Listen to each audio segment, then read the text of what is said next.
Hello friends, मैं Saurabh Saluna the real study circle channel में आपका बहुत बहुत स्वागत करता हूं। दोस्तों, जैसे कि हमारा सब्जेक्ट चल रहा है इंडियन ज्योग्राफी, तो उसमें आज हम लाए आपके लिए एक न्यू टॉपिक, जो कि ये मैदान, जो कि भारत में जितने मैदान हैं उन सभी के बारे में आज इस वीडियो में हम डिस्कशन करेंगे। दोस्तों, ये एक ऐसा टॉपिक होता है जो कि कोई सी भी कॉम्पिटिटिव एग्जाम होती है तो उसमें इस टॉपिक से क्वेश्चन पूछे जाते हैं। तो हम नहीं चाहते कि आपके कोई से भी क्वेश्चन छूटे, तो आपके लिए लाए हैं ये वीडियो, क्योंकि दोस्तों ये जो वीडियो है इसके लिए हमने जो मैटर है काफ़ी जगह से हम पहले देखते हैं कि जितने भी वीडियोस हैं, इसके अलावा जहाँ से भी हमको मैटर कलेक्ट करते हैं, इसके अलावा 10 बुक्स पढ़ते हैं। तो ये जो मैटर तैयार किया गया है आपके लिए, ये बहुत मेहनत से एकत्रित किया गया है दोस्तों, क्योंकि इसके यूट्यूब पे आपको कहीं भी अलग से वीडियो नहीं मिलेगी। क्योंकि अगर आप देखते हैं तो आपको कोई ना किसी ना किसी टॉपिक में आपको ये वीडियो मर्ज मिलेगी। तो आज हम लाए हैं आपके लिए सेपरेट वीडियो। तो दोस्तों, आज आइए स्टार्ट करते हैं। तो भारत में मैदान। तो दोस्तों, अगर हम देखें कि मान लीजिए पूरा भारत जो है, भारत की जो भूमि है, तो अगर मान लीजिए ये 100% है, तो इसमें मैदान कितने भाग पर है? तो 43 भाग पर दोस्तों मैदान है। भारत में जो भारत की जो भूमि है उस पर 43% मैदान है। इसके अलावा पहाड़ी जो क्षेत्र है वो 18% है, पठार 27 और पर्वत 10% है। तो ये है, तो आप देख सकते हैं कि मैदानी क्षेत्र जो भारत में काफ़ी ज़्यादा है। और ये मैदानी क्षेत्र का निर्माण कैसे हुआ ये भी हम देखते हैं आगे। और जो मैदान है दोस्तों, इन्हें मृदा के आधार पर, यानी कि मिट्टी के आधार पर हम 4 भागों में बांट सकते हैं। यानी कि कह सकते हैं कि मैदान मिट्टी के आधार पर 4 प्रकार के होते हैं। जैसे कि पहला होता है दोस्तों, हमारे सामने पहला है भाबर। एक होता है भाबर का मैदान, फिर आता है तराई का मैदान, उसके अलावा बांगर का मैदान और खादर। ये चारों के आधार पर हम मिट्टी के आधार पर मैदान को बांट सकते हैं।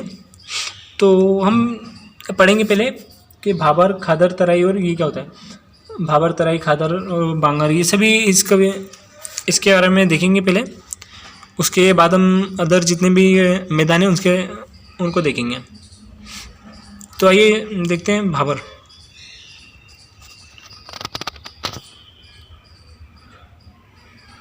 तो भाबर होता क्या है? भाबर दोस्तों, जब नदी पहाड़ से निकलती है तो उसका बहाव जो कि गति बहुत तीव्र होती है। जैसे कि मैं आपको समझा देते पहले कि मान लीजिए ये पहाड़ है, कि नदियाँ जो बहती है पहाड़ पे से बहती है। मान लीजिए ये हिमालय है, मान लीजिए, तो ये हिमालय है, ठीक है। तो जब यहाँ से कोई नदी निकलती है तो ऊपर से जाहिर सी बात है, ऊपर से निकलेगी, ग्लेशियर पिघलेंगे तो नीचे नदी आएगी, फिर ढलान नीचे की साइड है। तो जब ये निकलती है दोस्तों, तो ऊपर पहाड़ से जब ये नीचे आती है तो इसकी जो गति होती है तीव्र होती जाती है। क्योंकि जो ढलान पे जब कोई सी भी चीज़ आती है तो उसकी गति तीव्र होती जाती है। तो इसकी जैसी गति तीव्र होती जाती है, यह नदी अपने साथ जो पहाड़ से ऊपर से पत्थर वगैरह, इसके अलावा कंकड़, बालू, रेत, ये सभी चीज़ें अपने साथ लाती है। तो जब अपने साथ लाती है तो एक स्थान पर, यानी कि अभी तो पहाड़ पर है, पहाड़ से जैसे जैसे नीचे आएगी उसके बाद एक समतल ज़मीन आएगी। जैसे समतल ज़मीन पर आती है तो जो बड़े बड़े पत्थर होते हैं ये समतल ज़मीन पर ही रुक जाते हैं। यानी कि हम देखें तो मान लीजिए समतल ज़मीन है, ठीक है। तो अभी आ रही है यहाँ से नदी, तो नदी आएगी दोस्तों, तो ये जाएगी समतल मैदान पे। तो नदी आ रही है, इसके साथ आ रहे हैं जो बड़े बड़े पत्थर है, तो ये आएंगे तो केवल कहाँ तक, ये जहाँ तक नदी थोड़ी सी आगे तक रुक जाएंगे। क्योंकि जितने बड़े बड़े पत्थर है वो नदी का बहाव इतना कम हो, आगे जाके इतना कम हो जाता है, प्रेशर इतना कम हो जाता है, जिससे कि जो बड़े बड़े पत्थर होते हैं वो एक ही जगह जम जाते हैं, जहाँ नीचे नदी समतल मैदान में आती है, और यहाँ बड़े बड़े पत्थर जम जाते हैं। और बड़े बड़े पत्थरों की जमने की वजह से दोस्तों, ये जो नदी होती है ये पत्थरों के नीचे से बहती है। यानी कि ये जो पत्थर होते हैं इनके नीचे से नदी बहती है, यहाँ नदी हमें नहीं दिखाई देती है, तो यहाँ केवल पत्थर ही पत्थर दिखते हैं। तो इसे कहते हैं भाबर। तो यही है, यही जो कि समझा रखा है इसमें। तो देखते हैं, इसको भी पढ़ते हैं कि क्या लिखा है इसमें। तो जब नदियाँ दोस्तों पहाड़ से निकलती है तो उसका बहाव या गति बहुत तीव्र होती है, क्योंकि यह ढालों पर बहती है। इस कारण यह अपने साथ मिट्टी, कंकड़, पत्थर, बालू इत्यादि चीज़ें लाती हैं और एक एक साथ इन्हें जब एक स्थान पर जमा करती है धीरे धीरे, तो वहाँ पथरीले मैदान का निर्माण होता है। क्योंकि जो बड़े बड़े पत्थर होते हैं दोस्तों, वो एक जगह जम जाते हैं, ज़्यादा आगे तक नहीं जा पाते हैं, क्योंकि नदी का जो गति होती है वो धीमी हो चुकी होती है। तो पत्थर यहाँ तक जम जाते हैं मान लीजिए, तो थोड़ी सी दूरी तक पत्थर जम जाते हैं। उसके आगे जो नदी होती है वो ज़मीन में प्रवेश कर जाती है, यानी कि जो समतल मैदान है वहाँ चल जाती है, वहाँ प्रवेश करती है मिट्टी में। तो उसे देखेंगे आगे हम तराई में। तो भाबर में तो ऐसा होता है दोस्तों कि जो बड़े बड़े पत्थर यहाँ से नीचे से नदियाँ बहती है, तो यहाँ कोई सी भी कृषि नहीं की जा सकती है, क्योंकि जब मृदा ही नहीं होगी तो कृषि कैसे होगी। तो यहाँ केवल होते हैं पत्थरों में कृषि तो की नहीं जा सकती, तो यहाँ कृषि नहीं होती दोस्तों। यहाँ काफ़ी बड़े बड़े पत्थर होते हैं, इसकी वजह से यहाँ कृषि नहीं होती है। ये क्षेत्र कृषि के लिए उपयुक्त नहीं है, यहाँ पेड़ पौधे नहीं उगते हैं दोस्तों। यहाँ पेड़ पौधे भी नहीं उगते क्योंकि यहाँ मृदा नहीं होती। और अगर जैसे कि पत्थर जो रहते हैं, अगर उनके बीच में थोड़ी सी मृदा भी होती है, यदि कोई पेड़ पौधा उग भी जाते हैं तो उनकी जड़ें बहुत लंबी नहीं होती है, क्योंकि जो पूरे क्षेत्र में केवल पत्थर रहते हैं। नदी अपने साथ बहुत बड़े बड़े पत्थर लाकर जमा करती है, इस कारण यहाँ मृदा नहीं होती है, इसलिए यह जो क्षेत्र होता है कृषि के लिए उपयुक्त नहीं होता है। और इसके अलावा दोस्तों ये प्राय हम कह सकते हैं कृषि नहीं हो सकती। इसके अलावा ये प्राय नदी लुप्त हो जाती है। ये जो क्षेत्र होता है इसका भाबर के क्षेत्र में दोस्तों नदी दिखाई नहीं देती, लुप्त हो जाती है, क्योंकि नदी इन्हीं पत्थरों के नीचे बहती है और नदी हमें दिखाई नहीं देती है।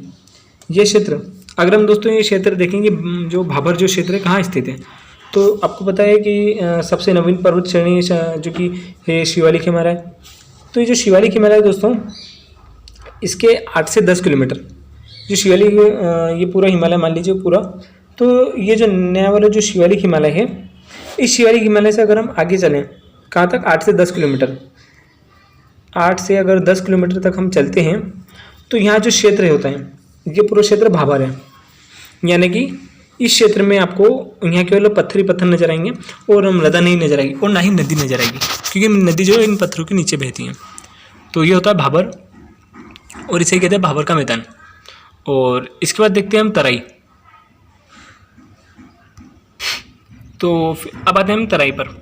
तो दोस्तों तराई एक जो मैदान होता है, तराई का मैदान, ये ऐसा क्षेत्र होता है जहाँ हमें नदी स्पष्ट दिखाई देती है। मतलब स्पष्ट नहीं कहेंगे हम कि हाँ, इतना कह सकते हैं हम कि जो नदी का जो पानी है वह दिखाई देता है, नदी स्पष्ट नहीं दिखाई देती है।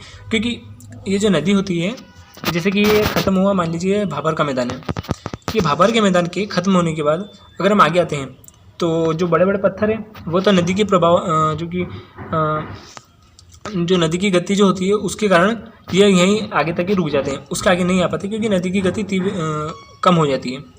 उसके बाद जो नदी इन पत्थरों के नीचे से निकलकर जब समतल जमीन में प्रवेश करती है, यानी कि मिट्टी में प्रवेश करती है, तो वो क्षेत्र जो होता है दोस्तों दलदली हो जाता है। यानी कि ये जब अपने साथ जो पत्थर और बालू रेत वगैरह लाती है, तो पत्थर यहाँ जम जाते हैं। उसके बाद जो बालू रेत वगैरह सब चीज़ आती है, अब से जितने भी कंकड़ है, बालू रेत है, तो वो नदी के साथ आगे आ जाते हैं। और यहाँ जो आगे का जो क्षेत्र है, यहाँ वह नदी उन्हें जमा करती है, यानी कि बालू रेत है और कंकड़ है छोटे छोटे, उन सभी को यहाँ जमा करती है, जिसके कारण जो नदी होती है ये हम कह सकते हैं कि ज़मीन के अंदर चली जाती है, यानी कि मिट्टी के अंदर चली जाती है, जिसके कारण हमें केवल यहाँ दलदली क्षेत्र हो जाता है। यानी कि ये नदी आ रही इधर से और ये मान ली समतल ज़मीन है, तो जब नदी यहाँ प्रवेश करेगी तो यहाँ मिट्टी भी होगी और नदी भी होगी, यानी कि पानी भी होगा। तो ये क्षेत्र होता है दलदली क्षेत्र, इसे कहते हैं तराई। दोस्तों ये जो तराई का जो मैदान होता है, यह काफ़ी जैव विविधता वाला क्षेत्र होता है, क्योंकि अधिकतर आपने देखेंगे हॉटस्पॉट जितने भी घोषित हुए होते हैं वह नम भूमि पे होते हैं, यानी कि तराई क्षेत्र में ही हुए होते हैं। क्योंकि दोस्तों एक बात बताऊं कि इसमें होता ये है कि जब नदी आ रही है, इधर है मान लीजिए ज़मीन है, मृदा है, और इधर सारी नदी, जब ये दोनों संयुक्त रूप से एक जगह पर मिलते हैं, तो वहाँ उस क्षेत्र में क्या होता है कि नदी यानी कि जल की जो विशेषता होती है वो, इसके अलावा मृदा उसकी विशेषता, इन दोनों की विशेषता दोस्तों उस क्षेत्र में पाई जाती है, जिसके कारण यह जैव विविधता ज़्यादा होती है। और अधिकतर यही हॉटस्पॉट जैसे कि घोषित होते हैं। तो आइए समझते हैं इसको अच्छे से। भाबर मैदान के कंकड़ पत्थर के नीचे जो नदी होती है वह नदी जिस स्थान पर निकलती है और हमें दिखाई देती है।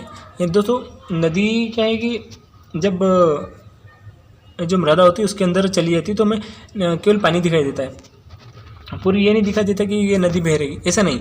ये जो पूरी मृदा है वहाँ देखते हैं हम तो दलदली क्षेत्र हो जाता है, वहाँ पानी दिखता है, दलदली क्षेत्र हो जाता है, तो ऐसा है। तो हमें दिखाई देती है और उसे तराई का मैदान कहते हैं। यह क्षेत्र बहुत ही ज़्यादा नम या गीला होता है, यानी कि दलदली क्षेत्र होता है दोस्तों ये, इस कारण हम इसे तराई का मैदान कहते हैं। ये भाबर जो होता है क्षेत्र, भाबर का जो मैदान है उसके दक्षिण में होता है। और मान लीजिए शिवालिक हिमालय है, शिवालिक हिमालय से दोस्तों 8 से 10 किलोमीटर अगर हम जाएंगे, 8 से 10 किलोमीटर तक हमें मिलेगा क्या, भाबर का मैदान।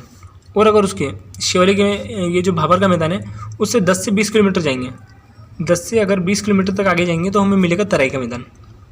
तो आप याद रखिएगा तराई का मैदान कहाँ स्थित है। तो तराई का मैदान इसकी कोई स्पेसिफिक जगह नहीं होती दोस्तों, जहाँ भी जो नदी है ज़मीन में प्रवेश करती है वहाँ तराई का मैदान पाया जाता है। जैसे कि आप कह सकते हैं कच्छकरण, वहाँ जब लूनी नदी उसमें ज़मीन में लुप्त हो जाती है तो वहाँ क्या होता है, वहाँ दलदली क्षेत्र बन जाता है। इसलिए कहते हैं क्योंकि जो लूनी नदी होती है क्योंकि वो कच्छकरण में आके समाप्त हो जाती है, यानी कि ज़मीन के अंदर चली जाती है और वहाँ क्षेत्र जो है नम हो जाता है, दलदली क्षेत्र हो जाता है। तो वहाँ दोनों की विशेषता पाई जाती है, एक पानी की भी और ज़मीन की भी। तो यह है, तो जो कि क्षेत्र मिलेगा आपको, मेनली जो क्षेत्र मिलेगा यही शिवालिक के जो भाबर का जो मैदान है शिवालिक में उसके 10 से 20 किलोमीटर तक। यहाँ विभिन्न वनस्पति और वन्यजीव पाए जाते हैं, जिससे कि भी हमने देखा हॉटस्पॉट यहीं पाए जाते हैं। अगर इसका क्षेत्र बात करें तो इसके अलावा भी, शिवालिक के अलावा भी अगर देखें तो यूपी और पंजाब, उत्तर प्रदेश और पंजाब की भी जो है स्टेट जो है उसके वहाँ भी है। और उत्तर प्रदेश की जो लखीमपुर जो दोस्तों जगह है यह तराई का मैदान ही है, तो इसे आप देखिएगा। और इसके बाद देखते हैं दोस्तों हम बांगर क्या होता है। तो बांगर दोस्तों होता है कि इसके लिए हमें थोड़ा पीछे जाना पड़ेगा। तो मान लीजिए पहले आपको पता है कि जो हमारे जो प्रायद्वीप का पठार है, ये प्रायद्वीप का पठार है और ये मान लीजिए हिमालय है। हिमालय और प्रायद्वीप के पठार के मध्य दोस्तों आपको पता होगा कि एक बड़ा सारा गड्ढा हुआ करता था। वो गड्ढा जब हिमालय से जब कई सारी नदियाँ निकलती थी तो जो गड्ढा है तो वो पहले बड़ा हुआ करता था, जब नदियाँ निकलती है तो इसके अंदर से बहती थी। जब इसके अंदर से बहती थी तो दोस्तों अभी हमने पढ़ा कि नदी अपने साथ पत्थर और ये सब लाती है। तो जब वो पत्थर लाती थी वो भी यहीं जमा हुए, बालू रेत लाती थी वो भी यहीं जमा हुए, जितने भी पदार्थ लाती थी दोस्तों नदी जितने भी पदार्थ लाती थी वो इस गड्ढे में एकत्रित हुए और ये गड्ढा धीरे धीरे समय कालांतर में भरता चला गया। और आज हम देख सकते हैं कि उस जगह आपको दिखेगा मैदान, पूरा मैदान, पठार और हिमालय इन दोनों के मध्य क्या है, तो आज हम देख सकते हैं कि मैदान है।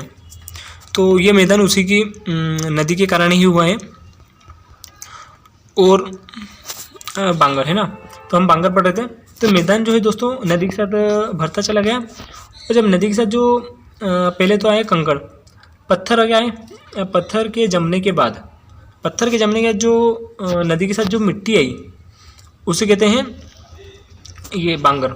मिट्टी जो होती है पहले पत्थर जमा हो गए, उसके बाद जब ये क्षेत्र इतना बड़ा था, मान लीजिए गड्ढा इतना बड़ा था, पहले नदी बहती थी पूरे में, तो अपने साथ जो बालू रेत लाती थी पूरे में एकत्रित हो गई। पूरे में एकत्रित होने के बाद दोस्तों ये जो नदी है उसका क्षेत्र कम होता चला गया तथा इतने समय क्षेत्र में नदी बहने लगी। तो ये जो नदी जो बह रही है इसके आसपास वाला जो क्षेत्र है, ये आसपास वाला क्षेत्र यहाँ भी बहती थी पहले, कई साल पहले यहाँ भी नदी बहती थी। तो ये जो बहती थी धीरे धीरे यहाँ क्या हुआ, जो मृदा जो है मिट्टी जो एकत्रित हो गई और यहाँ एक मैदान का निर्माण हुआ। और जो मैदान है दोस्तों इस मैदान के नीचे क्या है, जलोढ़ मिट्टी। जलोढ़ मिट्टी नहीं कहेंगे हम उसे, हम कहेंगे पुरानी जलोढ़ मिट्टी, क्योंकि जलोढ़ मिट्टी जो होती है दोस्तों ये हर साल नई आती रहती है, यानी कि चेंज होती रहती है मिट्टी। और ये जो बांगर है ये पुरानी जलोढ़ मिट्टी है, ये एक जैसी रहती है, यानी कि पुरानी जलोढ़ मिट्टी जो कि कई वर्षों से वहीं पर है, ना कोई उसमें परिवर्तन तो होता है ना कुछ और। तो इसी के कारण तो हम कह सकते हैं बांगर। तो बांगर दोस्तों अब हम देखते हैं इसमें क्या लिखा है।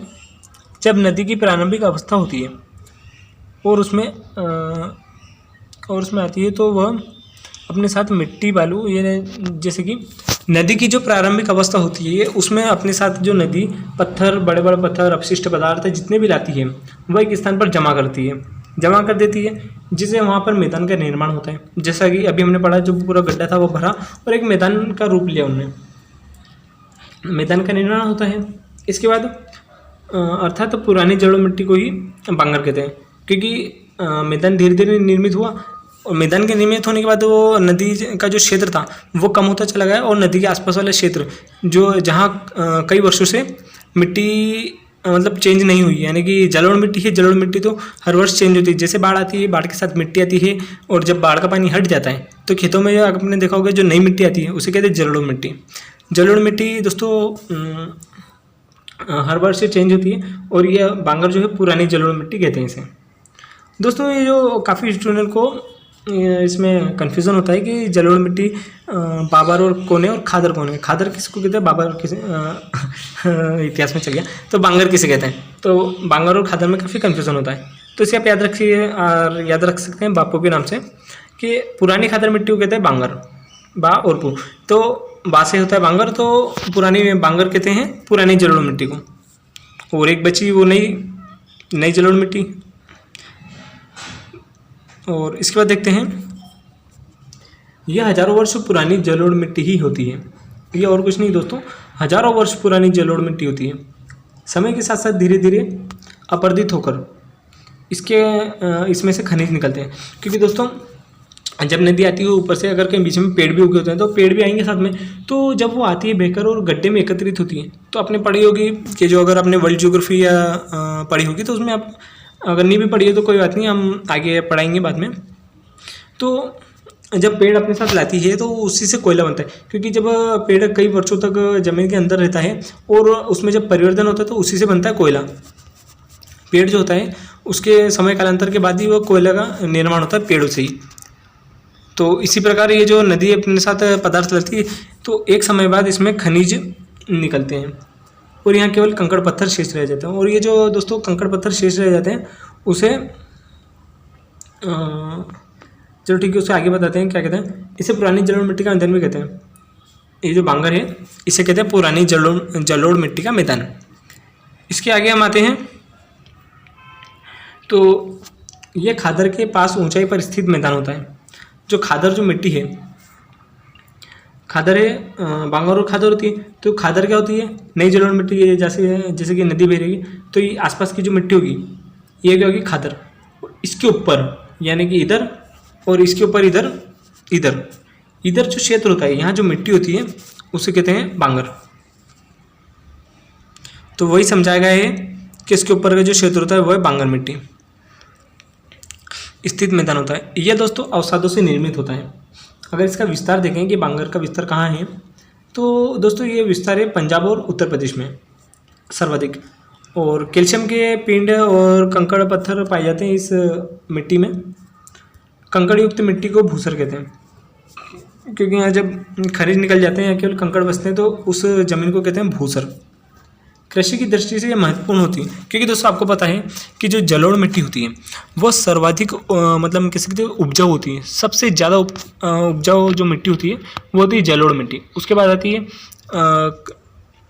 बांगर आती है और फिर आती है काली मिट्टी और अन्य मिट्टी जितनी भी आती है। तो अगर आपने हमारी वीडियो नहीं देखी मिट्टी वाली तो आप जाके देख सकते हैं प्लेलिस्ट में, और उसमें हमने आपको जितने भी डाउट है सारे क्लियर किए हैं। और जितनी में हमने वीडियो पढ़ाई दोस्तों, ये किसी एक बुक या एक वीडियो से नहीं लेते हम। इसके लिए हम पहले कई सारी बुक्स में देखते हैं, कई सारी बुक्स पढ़ते हैं, और इसके अलावा जहाँ से भी हमको मैटर मिलता है उसे लेकर हम एक बुक में लिखते हैं, फिर आपको वीडियो बना कर देते हैं। दोस्तों इस बार तो ये हुआ कि जो आपको जो वीडियो पढ़ा रहा हूँ ये आपको हम पढ़ा रहे हैं तीसरी बार, क्योंकि पिछली जो 2 वीडियो बनी थी दोस्तों टेक्निकल इशू के कारण कुछ इशू हो गया था, टेक्निकल इशू, तो उसके कारण वो सही रिकॉर्ड नहीं हो पाई। तो आपके लिए हम तीसरी बार रिकॉर्ड कर रहे हैं, मेहनत कर रहे हैं आपके लिए थोड़ी सी। तो आप इस वीडियो को दोस्तों अपने फ्रेंड्स को शेयर कीजिएगा, और जो भी कॉम्पिटिशन एग्जाम की तैयारी कर रहे हैं उन्हें ज़रूर शेयर कीजिएगा, क्योंकि दोस्तों ऐसा मैटर आपको यूट्यूब पे कहीं नहीं मिलेगा। क्योंकि ये जो पढ़ा रहे हैं हम, तो क्योंकि काफ़ी बहुत सारी जगह से इस मैटर को लेते हैं, क्योंकि हम खुद देख चुके हैं, हम खुद पढ़े हैं यूट्यूब से, तो हमें पता है कि कैसा मैटर स्टूडेंट को चाहिए, या आज के जो कंपटीशन चेंज होता जा रहा है तो उसमें कैसा मैटर चाहिए, क्योंकि अब वो पुराना कंपटीशन नहीं है। कंपटीशन बढ़ता चला गया है और कंपटीशन अभी भी बढ़ रहा है। तो दोस्तों हमें औरों जैसे नहीं करना है, हमें उनसे बेहतर करना है, क्योंकि जब कुछ बेहतर करेंगे तभी हमारी जॉब लगेगी। तो दोस्तों इस वीडियो को ज़्यादा से ज़्यादा स्टूडेंट को शेयर कीजिए, अपने फ्रेंड्स को शेयर कीजिए, और देखते हैं दोस्तों आगे हम भी हमने पढ़ा बांगर, अब देखते हैं हम खादर, फिर आते हैं हम और जितने भारत में अदर मैदान हैं, कहाँ कहाँ मैदान है, उन सभी के बारे में देखेंगे। तो अब हम देखेंगे खादर। तो दोस्तों अब हम देखते हैं खादर। तो खादर होता क्या है? खादर और कुछ नहीं दोस्तों, जब बाढ़ आती है, ये मान लीजिए नदी है, तो ये नदी बह रही है, सामान्य जो सामान्य काल जो होता है, सामान्य वर्ष, ये तो नदी बहती है ऐसी, ठीक है। जब वर्षा ऋतु आती है दोस्तों, तो उससे क्या होता है कि जो नदी है इसका जलस्तर बढ़ जाता है। जलस्तर बढ़ने के बाद ये नदी आसपास के क्षेत्र में फैल जाती है, जिसके कारण क्या होता है, बाढ़ आती है। ये नदी जैसे फैल जाती है तो इसके साथ क्या, अभी हमने पढ़ा कि मिट्टी कंकड़ सब लाती है। कंकड़ मिट्टी तो पहले ही जमा हो जाते हैं, क्योंकि जो हिमालय से जैसी आती है नदी, जहाँ ज़्यादा इसकी गति तीव्र होती है, वहाँ तो इसके जो पत्थर होते हैं वो जम जाते हैं। जैसे जैसे धीमी होती जाती है इसकी गति, वैसे वैसे केवल इसके साथ बालू आती है, बालू और मिट्टी आती है। तो दोस्तों ये जब बाढ़ फैल जाती है, यानी नदी का जल स्तर बढ़ जाता है, तो ये नदी आसपास के क्षेत्र में बहने लगती है। बहने के बाद दोस्तों एक समय बाद इसका जो जल स्तर है वो वापस कम हो जाता है, जिसके कारण ये जो आसपास का जो क्षेत्र है, यहाँ से पानी वापस निकल कर चला जाता है। तो जब पानी निकलने के बाद जो आसपास का जो क्षेत्र है, यानी कि इस जगह और यहाँ क्या होता है दोस्तों, मिट्टी जमा हो जाती है। बारिश से जो बाढ़ आती है, नदी आती है, उसके साथ जो अपने साथ मिट्टी लाती है वो यहाँ जमा हो जाती है, उसे कहते हैं हम जलोढ़ मिट्टी। तो एक बार देख लेते हैं कि क्या लिखा है कॉपी में, खादर। तो दोस्तों खादर, इसे बाढ़ का मैदान भी कहते हैं। जब बाढ़ आती है, बाढ़ के साथ जो नदी आती है, नदी में जब बाढ़ आती है तो बाढ़ के साथ जो मिट्टी आती है वो जमा हो जाती है, जिसके कारण इसे बाढ़ का मैदान भी कहते हैं। ऐसी नदी जिसमें प्रत्येक वर्ष बाढ़ आती है, जैसे कि आप देख लीजिए बिहार में आती है, इसके अलावा जो और दूसरी भी नदियाँ, जब भी इनका जलस्तर बढ़ जाता है तो आसपास के क्षेत्र में जो बाढ़ आती है, जिसमें प्रत्येक वर्ष बाढ़ आती है, जो नदी जिसमें प्रत्येक वर्ष बाढ़ आती है, तो वहाँ बाढ़ के साथ नई जलोढ़ मिट्टी आती है, और तटों के आसपास, यानी कि जो नदी का जो है, नदी जहाँ बहती है उसके क्षेत्र के आसपास ये जमा हो जाती है। इसे ही खादर मैदान कहते हैं। अर्थात हर वर्ष द्वारा लाकर जमा की गई जलोढ़ मिट्टी को ही खादर मैदान कहते हैं। तो ये थी दोस्तों खादर का मैदान। और इसके बाद दोस्तों हम देखते हैं कि मैदान क्या होता है। तो मतलब मैदान तो हमने समझा, तो अदर जो जितने भी राज्यों में मैदान हैं उन सभी को देखते हैं। तो दोस्तों मैदान जो होता है ये होता कहाँ है, मैदान किस क्षेत्र में होता है। तो दोस्तों अभी हमने पढ़ा कि जो नदी आती है, नदी के कारण मैदान बनता है, जहाँ गड्ढा होता है। तो ये एक नदी है, ये दो नदी है, तो जब जाएगी, ये नदी इधर जा रही है और ये नदी इधर जा रही है, इसके साथ जो मिट्टी आती है, इसके साथ मिट्टी आती है, वो इस क्षेत्र में भर जाती है और यहाँ मैदान बन जाता है। तो हम कह सकते हैं कि दो नदियों के बीच का जो स्थान है वही मैदान पाया जाता है, ठीक है, हम कह सकते हैं। तो और ये जो क्षेत्र होता है दोस्तों, इसे क्या कहते हैं, दोआब, यानी कि दो नदी के बीच स्थित मैदान को दोआब कहते हैं। तो मैदान का होता है दोस्तों दो नदियों के बीच। और भारत में जो मेन मैदान है उन सभी को देखेंगे हम। पहले हम देखते हैं पंजाब का मैदान। पंजाब में कहाँ कहाँ मैदान है, तो प्रमुख देखते हैं दोआब, और वो दोआब किस नदी के मध्य है तो वो भी देखते हैं।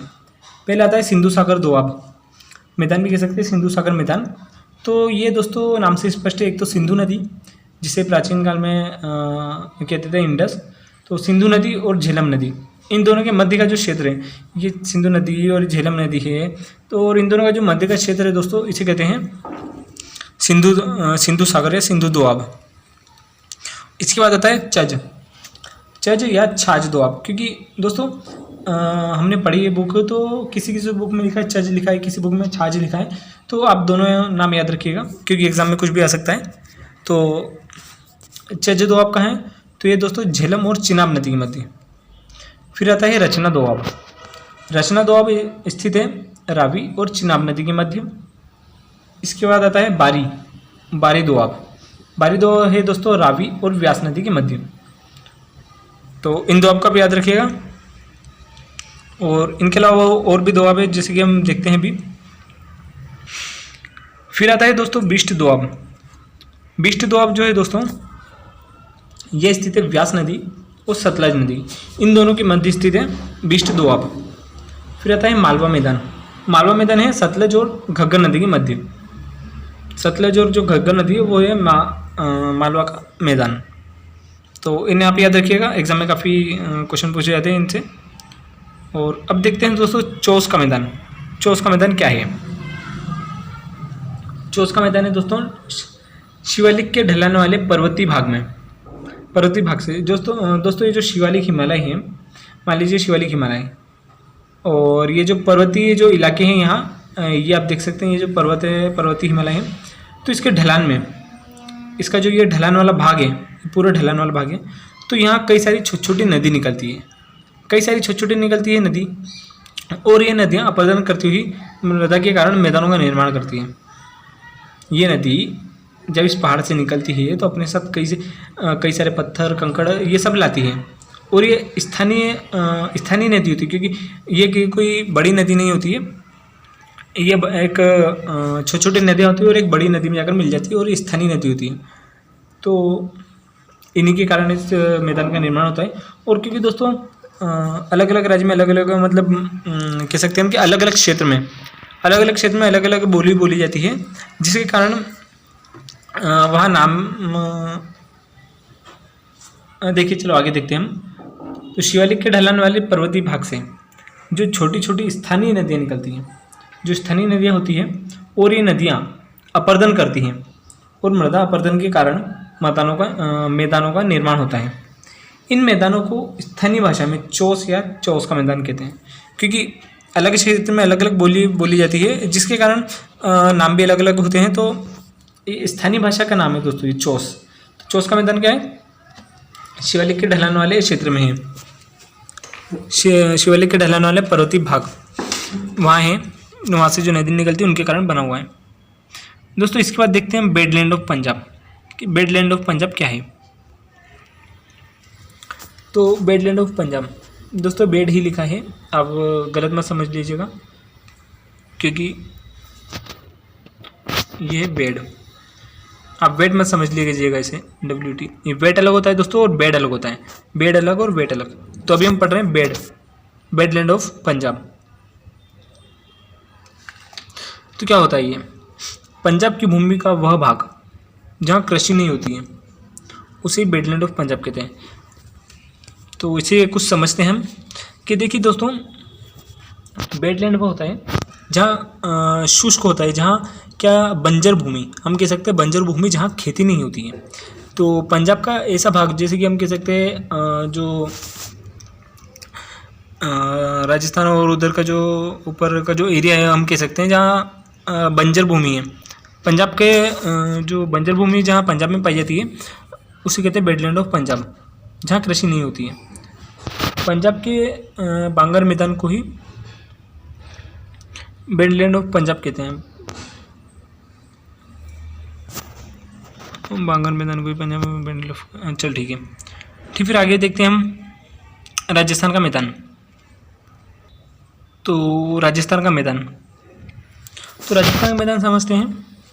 यह अरावली जो पहाड़ी है, प्राचीन सबसे प्राचीन पहाड़ी है पर्वत श्रृंखला। तो अरावली पहाड़ी के पश्चिम में, अरावली जो पहाड़ी दोस्तों इसके पश्चिम में ये अरावली है मान लीजिए, तो इसके जो है पश्चिम भाग में, कहाँ पश्चिम में स्थित, यहीं से लूनी नदी निकलती है। अभी हमने जिक्र किया था लूनी नदी का, जो कि कच्छ के रण में जाके समाप्त हो जाती है। तो लूनी नदी निकलती है अरावली से, यहीं स्थित है राजस्थान का मैदान। तो दोस्तों ये जो पंजाब के जो पंजाब के राजस्थान, दोस्तों जो राजस्थान है इसके मैदान हैं, इनको हम दो भागों में बांट सकते हैं, क्योंकि एक वह क्षेत्र जहाँ बारिश होती है और दूसरा वह जहाँ बारिश नहीं होती है। तो बारिश होती है तो दोस्तों वहाँ क्या पाई जाएगी? बांगर मिट्टी होती है, तो उसे कहते हैं बांगर मैदान। दूसरा जहाँ जो कि वर्षा नहीं होती है, जो कि आपको पता होगा राजस्थान में मरुस्थल काफ़ी है। तो दूसरा बांट सकते हैं मरुस्थल का मैदान, मरुस्थली मैदान हम कह सकते हैं। तो इन दो भागों में बांट सकते हैं। तो पहले देखते हैं बांगर। बांगर का मैदान कहाँ है राजस्थान का? राजस्थान का बांगर, यह क्षेत्र कहाँ स्थित है दोस्तों? अरावली पर्वत जो है उसके आसपास का जो क्षेत्र है, जो अरावली पर्वत है इसके पश्चिम का जो पास वाला जो क्षेत्र है, अरावली के आसपास वाला क्षेत्र वह, और इसके अलावा दोस्तों 25 वर्षा वाले क्षेत्र, यानी कि 25 से 50 सेंटीमीटर दोस्तों। क्योंकि आपको पता होगा कि जो 25 सेंटीमीटर से कम वर्षा होती है, जहाँ 25 से कम सेंटीमीटर वर्षा होती है उसे कहते हैं मरुस्थल। मरुस्थलीय क्षेत्र क्या होता है? जहाँ 25 सेंटीमीटर से कम होती है। और अभी हम यहाँ बात कर रहे हैं 25 से 50 सेंटीमीटर। 25 से 50 सेंटीमीटर जहाँ वर्षा होती है राजस्थान में, वो है बांगर का मैदान। और इसकी परिस्थिति देखिए दोस्तों, यहाँ मौसम कैसा होता है? तो वो होता है अर्ध शुष्क होता है। यहाँ अनेक लवणीय झील पाई जाती है दोस्तों। आपको पता होगा कि भारत की जो सबसे लवणीय झील कहाँ स्थित है? तो वो है यहीं स्थित है राजस्थान में दोस्तों। तटीय जो है, तटीय तो वो है, हम कह सकते हैं महाराष्ट्र में जो है, और महाराष्ट्र में थोड़ी उड़ीसा वगैरह में स्थित है, तो वो अलग है। वो भी है खारे पानी की झील है, सबसे बड़ी झील है। माना कि सबसे बड़ी झील जो है वही है खारे पानी की, पर सबसे लवणीय है, सबसे ज़्यादा खारे पानी की वो पाई जाती है दोस्तों राजस्थान में। जो सांभर वगैरह है ये, और राजस्थान में अन्य भी झीलें, तो वो होती है सबसे लवणीय है। और अब देखते हैं दोस्तों मरुस्थल, राजस्थान का मरुस्थल। तो मरुस्थल देखने से पहले दोस्तों हम एक कुछ बातें और रह गई हैं बांगर में, राजस्थान के बांगर में, तो वह देख लेते हैं कि जो दोस्तों राजस्थान का जो बांगर है, यहीं पर इंदिरा सागर नहर भी जो परियोजना है वह चल रही है दोस्तों। परियोजना की वीडियो हमने अलग से अपडेट करके डाल रखी है। 2020 तक की जो जितनी भी अपडेटेड जो परियोजना है, जिसके नाम परिवर्तित हुए हैं, और कौन सी नई परियोजना, कौन सी पुरानी है, और इसके अलावा भी दोस्तों कौन कौन सी परियोजना कहाँ स्थित है, इन सभी के बारे में जितने भी फैक्ट बनते हैं, जितने भी क्वेश्चन बनते हैं परियोजना से, उन सभी के बारे में हमने एक वीडियो अपलोड की है। तो अगर आपने उसे नहीं देखी तो आप हमारे जो चैनल है इसके प्लेलिस्ट पर जाकर देख सकते हैं। और दोस्तों अगर आप हमारे चैनल पर नए हैं तो प्लीज़ वीडियो को लाइक कीजिए और अपने फ्रेंड्स को शेयर कीजिए और चैनल को सब्सक्राइब कीजिए। और इसके अलावा दोस्तों बांगर में राजस्थान की वह भूमि जहाँ कृषि होती है उसे कहते हैं रूही, जो कि स्थानीय भाषा में कहते हैं रूही। सभी क्षेत्र में अलग अलग बोली जाती है, जिसके कारण अलग अलग नाम होते हैं। तो राजस्थान में बोले जाते हैं रूही, इसे आप याद रखिएगा। और इसके बाद देखते हैं दोस्तों हम मरुस्थल। मरुस्थल क्या है? राजस्थान का जो मरुस्थल है वह क्या है? तो मरुस्थल में दोस्तों ये अरावली के पश्चिम में, माने कि ये अरावली है, इसके पश्चिम भाग में। वो दोस्तों ऊपर जो हमने बताया था बांगर थोड़ा गलत हो गया था, तो वो अरावली के पूर्वी भाग में थी बांगर, जहाँ क्या होता है वर्षा होती है, और यहाँ वर्षा नहीं होती, यहाँ मरुस्थल होता है टोटली। यहाँ रेती रेगिस्तान है, तो यही वाला भाग तो यहाँ अरावली के पश्चिम में स्थित है। यह विश्व का एकमात्र ऐसा गर्म स्थल है दोस्तों मरुस्थल, जहाँ सर्वाधिक आबादी रहती है। इसी के पूर्व तरफ बांगर मैदान है, ये पश्चिम है और ये पूर्व है। इसी के पूर्व तरफ बांगर मैदान है दोस्तों। यहाँ जो वर्षा होती है 25 सेंटीमीटर से कम, जैसे कि अभी हमने बताया 25 सेंटीमीटर से कम जहाँ वर्षा होती है मरुस्थल, और यही पड़ रहा है मरुस्थल का मैदान। तो 25 सेंटीमीटर से कम वर्षा होती है। और अगर यहाँ परिस्थिति देखें तो ये होती है शुष्क, यहाँ होती है शुष्क।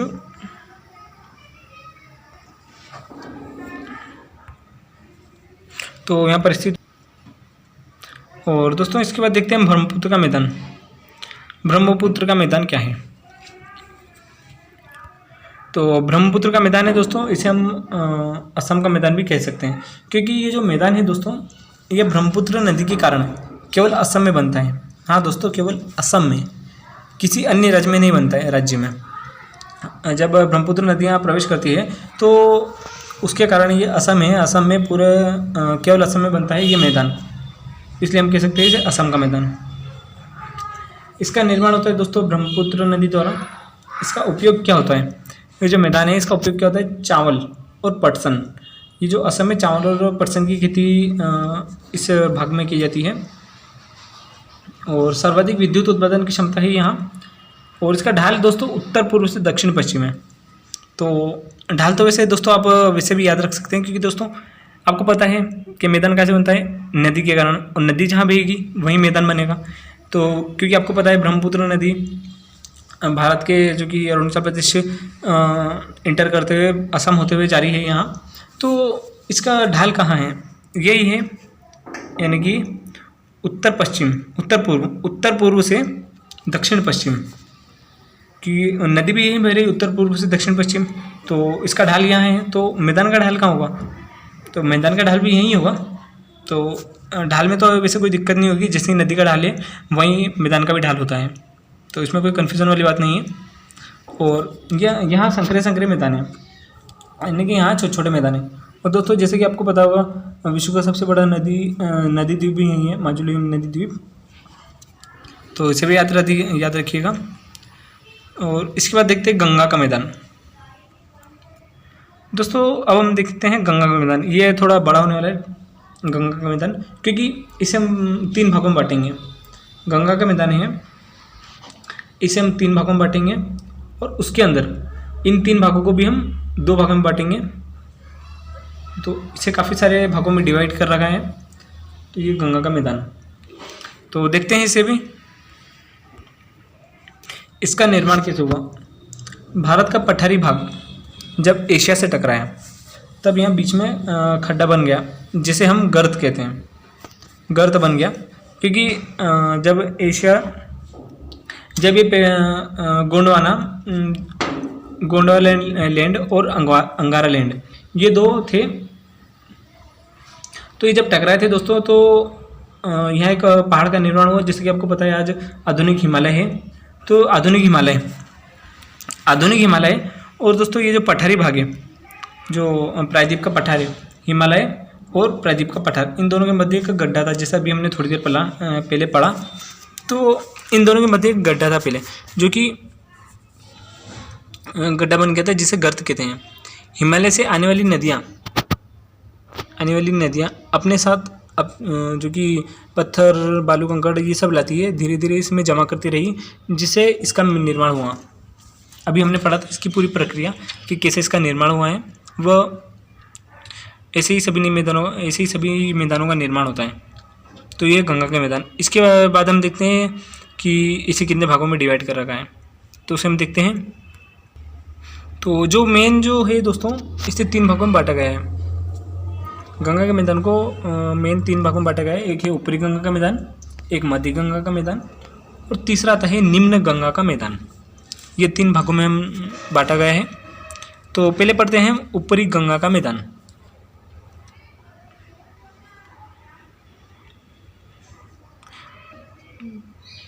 तो ऊपरी गंगा का मैदान दोस्तों, इसे भी 2 भागों में बांटा गया है। ऊपरी गंगा के मैदान को, एक है रुहेलखंड का मैदान और फिर आता है अवध का मैदान। तो दोनों मैदान देखते हैं हम कहाँ स्थित हैं। पहले आता है रुहेलखंड का। रुहेलखंड का मैदान दोस्तों स्थित है उत्तर प्रदेश के पश्चिमी भाग में। ये जो आपका उत्तर प्रदेश के ऊपर, इसके केवल पश्चिम भाग में, यानी कि इधर जो आपका पश्चिम भाग है, यहाँ स्थित है रुहेलखंड का मैदान। और इसके पूर्वी तरफ है अवध का मैदान। तो आप देख सकते हैं ऊपरी गंगा का मैदान। ऊपरी गंगा के मैदान में पश्चिमी उत्तर प्रदेश रुहेलखंड का, पूर्वी उत्तर प्रदेश अवध का मैदान।